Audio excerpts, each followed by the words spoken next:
जय श्री राधे दोस्तों, केपी की वाणी चैनल में आपका स्वागत है। माता रानी का आशीर्वाद पाने हेतु कमेंट में जय माता दी अवश्य लिखे। वहीं अगर आप महाकाल के भक्त हैं तो कमेंट में हर हर महादेव अवश्य लिखे। यकीन जानिए माता रानी संग महादेव की कृपा आप पर और आपके पूरे परिवार पर अवश्य बरसेंगी और आप सब परिवार स्वस्थ एवं सुखी रहेंगे। साथ ही आपकी सभी मनोकामनाएं यथाशीघ्र अवश्य ही पूर्ण हो जाएंगी। दोस्तों 6 मई गुरु तारा का उदय हो रहा है और उसके पश्चात 6 मई से ही विवाह मुहूर्त का शंखनाद हो रहा है। तो 6 मई से लेकर जो है 16 मई यानी 10 दिनों में जिन राशि के जातकों के लिए रिश्ते आ सकते हैं, उनके रिश्ते तय हो सकते हैं या उनके विवाह के योग बन रहे हैं, उसकी जानकारी इस वीडियो में देने जा रहा हूं। तो वीडियो को अंत तक अवश्य देखें। आइए उससे पहले मैं आपको केपी की वाणी की सेवाओं के बारे में बता देता हूं। तो आपको बता दें कि अगर आप केपी की वाणी के चैनल पर पहली बार विजिट कर रहे हैं तो चैनल को सब्सक्राइब कर ले, साथ ही बेल आइकन को प्रेस करना ना भूलें ताकि आपको विवाह संबंध की सभी प्रकार की जानकारी सर्वप्रथम प्राप्त हो सके। दोस्तों हमारा उद्देश्य महज आपको सूचना पहुंचाना है, आपसे सूचना हेतु ले।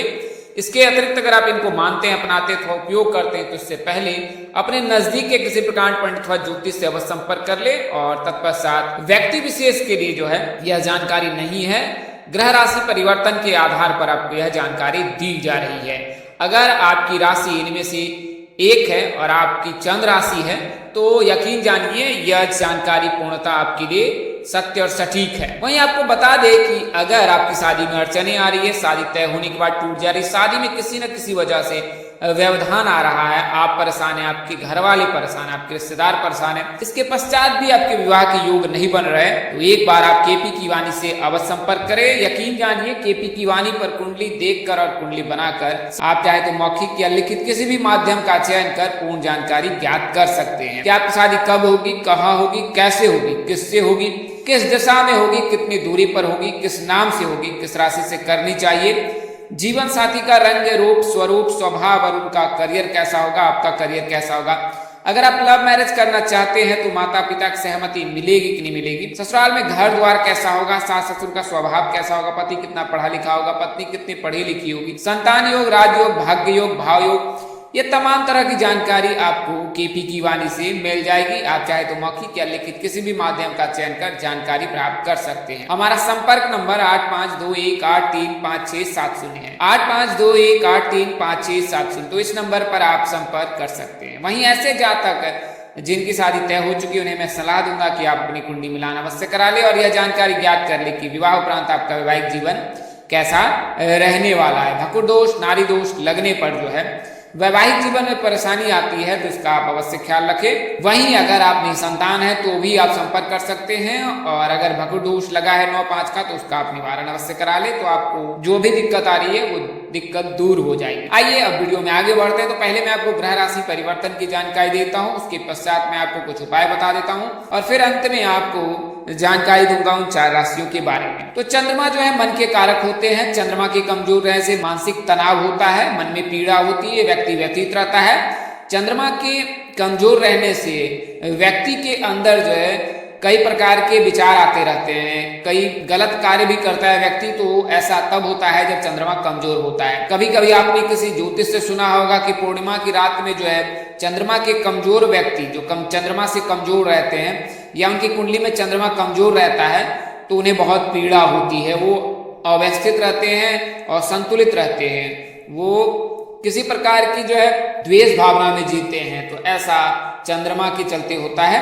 तो चंद्रमा का कमजोर रहना सही नहीं है। कुंडली में चंद्रमा को मजबूत कर सकते हैं। चंद्रमा के कमजोर रहने से न केवल मानसिक तनाव और पीड़ा होती है बल्कि माता जी की तबीयत भी खराब रहती है। तो चंद्रमा का मजबूत रहना जरूरी है। चंद्रमा को मजबूत करने के लिए कोई विशेष प्रयोजन की जरूरत नहीं है, महज आप शिव जी की पूजा कर चंद्रमा को मजबूत कर सकते हैं। और एक बार चंद्रमा मजबूत हो गया तो फिर मानसिक तनाव से तो छुटकारा मिलता ही है, साथ ही मन चाहा जीवन साथी भी मिलता है। तो चंद्रमा का मजबूत रहना अनिवार्य है। और जब चंद्रमा किसी राशि में गोचर करता है तो उस राशि के जातक को अवश्य कोई ना कोई फायदा मिलता है। खासकर अविवाहित जातकों के लिए कोई ना कोई रिश्ता अवश्य आता है। तो इसी आधार पर मैं आपको बता रहा हूं कि चंद्रमा का राशि परिवर्तन किस प्रकार हो रहा है। चंद्रमा जो है वो 6 मई को गोचर करेंगे वृश्चिक राशि में। उससे पहले 5 मई को पूर्णिमा है और 5 मई की पूर्णिमा के पश्चात जो है 6 मई से गुरु तारा भी उदय हो जाएगा और गुरु तारा के उदय के साथ ही जो है विवाह मुहूर्त का शंखनाद होगा। 6 मई को विवाह मुहूर्त है। तो 6 मई को चंद्रमा वृश्चिक राशि में प्रवेश करेंगे और 2.25 दिनों तक वृश्चिक राशि में रहेंगे। इसके पश्चात धनु राशि में प्रवेश कर जाएंगे 8 मई को 7:10 पर और फिर 2.25 दिनों तक धनु राशि में रहने के बाद मकर राशि में 10 मई को प्रवेश करेंगे रात्रि 9:48 पर और फिर 2.25 दिनों तक मकर राशि में रहने के बाद जो है ये कुंभ राशि में प्रवेश कर जाएंगे 13 मई को रात्रि 12:18 पर और फिर 2.25 दिनों तक रहने के पश्चात मीन राशि में प्रवेश कर जाएंगे 15 मई को प्रातःकाल 3:23 पर ब्रह्म मुहूर्त में। तो कुछ इस प्रकार जो है 10 दिनों का चंद्रमा का राशि परिवर्तन है। उससे पहले जो है शुक्र का राशि परिवर्तन 2 मई को हो जाएगा। वर्तमान समय में शुक्र जो है वृषभ राशि में है, लेकिन आने वाले समय में वृषभ राशि से निकलकर यानी 2 मई को वृषभ राशि से निकलकर मिथुन राशि में प्रवेश कर जाएंगे। गुरु भी वर्तमान समय में मेष राशि में प्रवेश कर चुके हैं। बुध जो है मेष राशि में अस्त होने जा रहे हैं। इसके अलावा जो है गुरु के मेष राशि में गोचर होने से जो है मीन राशि के जातकों के लिए जो भी योग बन रहे थे विवाह के पूर्व में, वो वर्तमान समय में मेष राशि के अलावा जो है कर्क राशि मिथुन राशि के जातकों के लिए बन रहे हैं। तो यह तो जानकारी मैंने आपको ग्रह राशि परिवर्तन की दी है। आइए मैं आपको कुछ उपाय बता देता हूं जिन्हें आपने करना है। तो कुंडली में 5 प्रकार के दोष लगते हैं। उन 5 दोषों का निवारण अनिवार्य होता है। उनमें से कोई भी दोष से अगर आप पीड़ित हैं तो आपको विवाह में बाधा मिल सकती है। तो इसका आप अवश्य ख्याल रखें और अगर आप इन दोषों का निवारण करा लेते हैं तो शीघ्र शादी के योग बनते हैं। अगर निवारण कराने में देरी करते हैं तो विवाह में भी देर होती है। इनमें प्रथम जो है काल सर्प दोष है, द्वितीय पितृ दोष है, तृतीय जो है अंगारक योग है, चतुर्थ जो है वो गुरु चांडाल योग है और पंचम जो है वो मंगल दोष है। काल सर्प दोष तब लगता है जब राहु केतु के मध्य सभी ग्रह उपस्थित हो जाता है, तब काल सर्प दोष लगता है। और काल सर्प दोष कई प्रकार के हैं, कुल मिलाकर कहें तो 12 प्रकार के काल सर्प दोष होते हैं। अलग अलग भावों में अलग अलग प्रकार के दोष लगते हैं। इसके अलावा पितृदोष है। पितृदोष तब लगता है जब भाग्य भाव में राहु या केतु उपस्थित हो, सूर्य के साथ राहु केतु उपस्थित हो या पंचम भाव में केतु उपस्थित होता है, तब जाके जो है वो पितृदोष लगता है। पितृदोष से पीड़ित व्यक्ति के भी जीवन में कई प्रकार की परेशानी आती है। अकस्मात दुर्घटना का खतरा बना रहता है, धन हानि के भी योग रहते हैं। तो पितृदोष का भी निवारण बहुत जरूरी होता है। अगर पितृदोष का निवारण करा लेते हैं तो न केवल विवाह बल्कि जीवन में आने वाली सभी बाधाओं की भी से भी मुक्ति मिल जाती है। वहीं आप अगर पितृदोष से पीड़ित है तो हर प्रातःकाल रोजाना दक्षिण दिशा में मुख कर जो है अपने पूर्वजों को प्रणाम करना है, ध्यान करना है और उनसे क्षमा याचना कर जीवन में सुख समृद्धि और वंश वृद्धि की कामना करना है। तो इस उपाय को करने से भी पितृदोष का प्रभाव कम होता है। इसके अलावा दक्षिण दिशा में मुख करके रोजाना जल का अर्घ देने से भी पितृदोष समाप्त। वहीं आप इसका निवारण भी करा सकते हैं। मंगल दोष तब लगता है जब प्रथम भाव, द्वितीय भाव, चतुर्थ भाव, अष्टम भाव, सप्तम भाव, द्वादश भाव में गुरु मंगल उपस्थित रहता है। तो मंगल के रहने पर जातक मांगलिक हो जाता है। लड़कियों के लिए जो है पूर्ण विवाह का विधान है और विधान है, वहीं लड़कों के लिए अर्क विवाह का विधान है। तो इन दोनों के उपाय करा लेने से फिर मंगल से व्यक्ति पीड़ित मुक्त हो जाता है। वहीं अगली जो गुरु चंडाल योग तब लगता है जब राहु केतु या गुरु के साथ रहे या केतु गुरु के साथ रहे, राहु केतु के साथ रहे, तब ये किसी भी भाव में, कुंडली के किसी भी भाव में अगर ये गुरु राहु या केतु के साथ उपस्थित रहता है तो गुरु चंडाल योग लगता है। वर्तमान समय में मेष राशि के जातकों पर गुरु चंडाल का योग बना है, क्योंकि लग्न भाव में न केवल राहु है बल्कि गुरु भी उपस्थित हो गया। इसके चलते जो है गुरु चंडाल का योग लगा है। बल्कि इसके अलावा गुरु अंगारक योग तब लगता है जब मंगल के साथ राहु या केतु उपस्थित हो जाए, तब जाके अंगारक योग लगता है और यह बेहद ही खतरनाक होता है। इस परिस्थिति में अगर विवाह करते हैं तो जातक बड़ा ही गुस्सैल रहता है और इनके रिश्ते टूटने के प्रबल योग रहते हैं। तो ये 5 प्रकार के दोष हैं। इन 5 दोषों का निवारण अनिवार्य होता है। किसी भी दोष से पीड़ित रहते हैं तो उसका निवारण अनिवार्य होता है। आप अपने नजदीक के किसी प्रकांड पंडित अथवा ज्योतिष से संपर्क कर उसका निवारण करा सकते हैं। कई ज्योतिष ऐसा कहते हैं कि एक दिन में ये उपाय कर ले तो विवाह हो जाएगा। ऐसा बिल्कुल नहीं होगा। अगर आप किसी दोष से पीड़ित हैं तो यकीन जानिए आप लाख उपाय कर लो, शादी नहीं होगी। इसके लिए उस दोष का निवारण अनिवार्य होता है। वहीं महाकालेश्वर स्थित जो है उज्जैन में जो है, या तो त्र्यंबकेश्वर, नासिक में जो है काल सर्प दोष, पितृदोष, मंगल दोष आदि का निवारण कराया जाता है। अगर आप असुविधा के चलते नहीं जा पा रहे हैं तो आप अपने आसपास के किसी प्रकांड पंडित व ज्योतिष से संपर्क कर प्राचीन शिव मंदिर में जाकर इसका निवारण करा सकते हैं, तो फिर योग अवश्य बनेंगे। एक बार और दोहरा देता हूं कि एक दिन के किसी भी विशेष उपाय से कोई भी लाभ नहीं मिलता है। अगर कुंडली में विवाह के योग हैं तो विवाह होगी, अगर किसी दोष से पीड़ित है तो फिर आपको इंतजार करना पड़ेगा। आइए अब मैं आपको कुछ उपाय बताता हूं। तो उपाय कुछ इस प्रकार है, जैसा मैंने अन्य वीडियो में बताया है।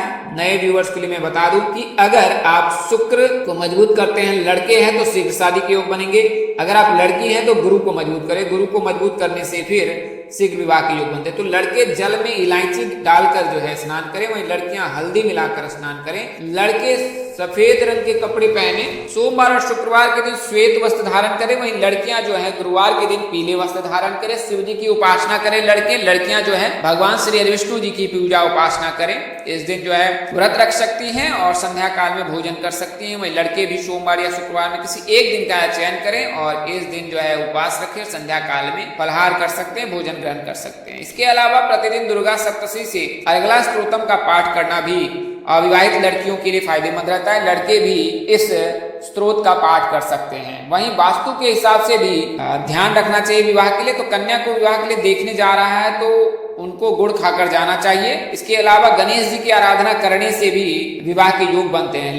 लड़कियों के लिए जो है वो अविवाहित पुरुष है वो लड्डू का भोग लगाए, वहीं लड़कियां जो है मालपुए का भोग लगाए, तो फिर विवाह के योग बनते हैं। शीघ्र विवाह के लिए पूजा स्थल पर नवग्रह यंत्र स्थापित करना भी श्रेष्ठकर होता है। प्रत्येक गुरुवार को पानी में एक चुटकी हल्दी डालकर स्नान करना, जैसा मैंने पूर्व में बताया है, उससे भी फायदा मिलता है। इसके अलावा जल में इलायची मिलाकर भी स्नान करने से फायदा होता है। भोजन में केसर का सेवन करना फायदेमंद होता है। ऐसा करने से विवाह की संभावनाएं बढ़ जाती है। अपने से बड़े लोगों का सम्मान करें। अगर उनके मान सम्मान को ठेस पहुंचाते हैं तो फिर आपको तकलीफ हो सकती है। इसके अलावा उपल धारण कर सकते हैं। गुरुवार को केले के वृक्ष के सामने शुद्ध घी का दीपक जलाएं और साथ ही ओम ग्राम ग्रीम ग्राम ग्रुम सह गुरुवे नमः इस मंत्र का 108 बार जाप करें। ऐसा करने से शीघ्र विवाह के योग बनते हैं। तो इन उपायों को करने से शीघ्र विवाह के योग बनते हैं। आइए अब मैं आपको उन राशियों के बारे में बता देता हूं। तो जैसा मैंने आपको बताया, शुक्र का राशि परिवर्तन होगा, वो मिथुन राशि में होगा। शुक्र जो है 2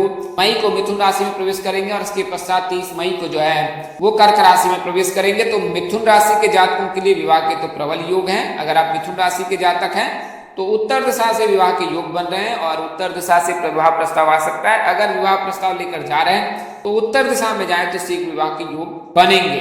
इसके अलावा दूसरी राशि कर्क राशि है। चूंकि गुरु जो है कर्क राशि में उच्च होते हैं, इसके चलते कर्क राशि के जातकों के भी विवाह के योग प्रबल हैं। अगर आप कर्क राशि के जातक हैं तो आपके लिए भी मई के महीने में शुभ समाचार मिल सकता है, सहनाई बच सकती है, आपके घर रिश्ते आ सकते हैं और आपकी डोली भी उठ सकती है। तो अगर आप कर्क राशि के जातक हैं, वर्तमान समय में आपको जो उपाय बताए गए उन उपायों को कीजिए। इसके अलावा एक बार कुंडली विश्लेषण अवश्य करा लीजिए। अगर किसी प्रकार का कोई दोष लगाया तो उसका तत्काल ही निवारण करा ले। एक बार गुरु उदय हो जाएगा, उसके पश्चात अगर आप लापरवाही बरतते हैं तो फिर इस 2 महीने में यानी मई और जून महीने में आपकी शादी नहीं हो पाएगी। तीसरी जो राशि है वो तुला राशि है। तो तुला राशि के जातकों के लिए भी विवाह के योग हैं। तुला राशि के जो जातक हैं, गुरु इनके सप्तम भाव में विराजमान हो गए हैं और गुरु के सप्तम भाव विराजमान होने से जो है तुला राशि के जातकों के विवाह के योग बन रहे हैं। और अगर आप तुला राशि के जातक हैं तो आपके दक्षिण और पश्चिम दिशा में विवाह के योग बन रहे हैं। अगर विवाह प्रस्ताव लेकर उस दिशा में जाते हैं तो विवाह जो है रिश्ते जल्द तय हो जाएंगे।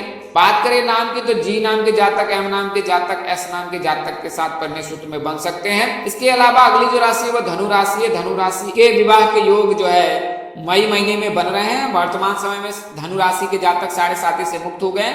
लेकिन अगर व्यक्ति विशेष की कुंडली में किसी प्रकार का कोई दोष लगा है तो उस दोष का आप निवारण अवश्य करा ले। अगर आप निवारण करा लेते हैं, यकीन जानिए साल 2023 में आपके परिणय सूत्र में बंधने के 100% योग है, क्योंकि आपकी कुंडली में किसी प्रकार का कोई दोष नहीं बन रहा है। 7.5 या तो शनि की ढैया की। इसके अलावा अगर कुंडली में किसी 5 प्रकार में से कोई एक दोष लगा है तो फिर उसका आप निवारण अवश्य करा लें। विवाह जो है उत्तर पूर्व दिशा में होने के योग बन रहे हैं। मीन राशि के जातकों से मेष राशि के जातकों के साथ परिणय सूत्र में बंधना आपके लिए श्रेष्ठ होगा। तो कुल मिलाकर कहें तो मिथुन राशि, कर्क राशि, तुला राशि, धनु राशि, ग्रह राशि परिवर्तन से इन 4 राशि के जातकों के विवाह के योग 100% है। हालांकि मेरा कथन यह बिल्कुल नहीं है कि अन्य राशि के जातकों के विवाह नहीं होंगे। उन राशि के जातकों के भी विवाह होंगे अगर उनकी कुंडली में किसी प्रकार का कोई दोष नहीं लगा है और उनकी आयु ग्रह के आधार पर हो चुकी है। तो यकीन जानिए अन्य राशि जो भी हैं, चाहे मकर राशि हो, कुंभ राशि हो, मीन राशि हो, धनु राशि हो, मिथुन राशि के अलावा जो है मेष राशि, वृषभ राशि है, तो ऐसे जातक जिनकी कुंडली में किसी प्रकार के कोई दोष नहीं है तो उनके भी शादी के योग है। हालांकि मेष राशि के जातकों को गुरु चंडाल का योग का निवारण करा लेना चाहिए, तत्पश्चात उनके विवाह के योग बनेंगे, अन्यथा आपको 30 अक्टूबर तक इंतजार करना। तो दोस्तों इस वीडियो में मैंने आपको उन 4 राशियों की जानकारी दी जिनके 10 दिनों में यानी कि चंद्रमा के राशि परिवर्तन के आधार पर इनके विवाह के योग बन रहे हैं। इस तरह की अन्य वीडियो देखने के लिए हमारे चैनल के डैशबोर्ड तो प्लेलिस्ट पर जाए, राशि की सारी वीडियो अवश्य देखिए। तो दोस्तों आपको यह जानकारी कैसी लगी, लाइक कमेंट शेयर कर हमें अवश्य बताएं। अगर आप मेरे चैनल पर पहली बार विजिट कर रहे हैं, चैनल के कार्यक्रम पसंद आए तो चैनल को सब्सक्राइब कर ले, साथ ही बेल आइकन को प्रेस करना ना भूलें। माता रानी कृपा से आपके चेहरे पर हमेशा मुस्कान बनी रहे, आप परिवार स्वस्थ एवं सुखी रहें। आप सभी के प्यार और स्नेह के लिए आप सबको हृदय से धन्यवाद करता हूं। आप लोग इसी तरह हमारे साथ जुड़े रहें। इन्हीं शुभकामनाओं के साथ आपसे विदा लेता हूं कि जल्द एक नए वीडियो और एक नई जानकारी लेकर आपके समक्ष हाजिर रहूंगा। तब तक के लिए इस नाचीज दोस्त को इजाजत दे। आप जहां रहे मस्त रहे, व्यस्त रहे, स्वस्थ रहे, माता रानी का सिंह कृपा पर बरसती रहे। परम पिता परमेश्वर आपको सद्बुद्धि, सत्मार्ग और आगे बढ़ने की शक्ति दे। नमस्कार, जय श्री दोस्तों, जय श्री कृष्णा, जय माता दी, जय वाहिगुरु।